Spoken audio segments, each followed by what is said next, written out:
লাউয়ের এই ছোট্ট চারাটা রোপণ করতে করতে আজকে আপনাদের সাথে কিছু ছোট্ট টিপসও শেয়ার করব।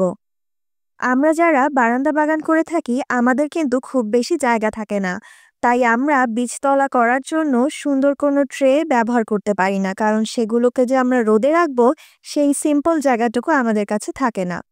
সেই জন্য আমি যেটা করি, পেছনে যে দেখতে পাচ্ছেন হ্যাঙ্গারের মতো ছোট্ট একটা পট আছে, এরকম পটগুলো কিন্তু খুব সহজেই ঝুলিয়ে রাখা যায়।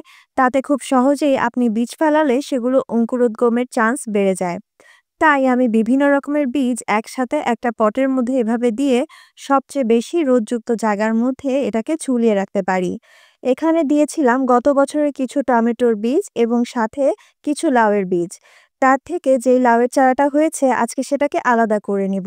ভালো ড্রেনেজ হোল বিশিষ্ট একটি পাত্রের মধ্যে বালি, গার্ডেন সয়েল এবং কোকোপিট মেশানো মিডিয়ার মধ্যে গোবর সার ব্যবহার করে আমি গাছটাকে রোপণ করে দিচ্ছি। এই গাছটার এখন প্রচুর পরিমাণে শক্তির প্রয়োজন। আর এখনই যে ওকে শিফট করলাম ও কিন্তু খুব একটা শকে যাবে না। কারণ ২ পাতার পরে প্রথম যেই নতুন পাতাগুলো আসে, অর্থাৎ ৪ পাতা বিশিষ্ট চারা প্রতিস্থাপনের সময় খুব কম শকে যায়। এটাকে একটা ঠেকনাও দিয়ে দিলাম। চলুন দেখে আসি ওর আপডেট। ২ সপ্তাহেরও কম সময়ে গাছটা এরকম একটা আকারে এসেছে। এখন নিচের পাতা ছেঁটে প্রধান কাণ্ডকে মোটা হতে দিব।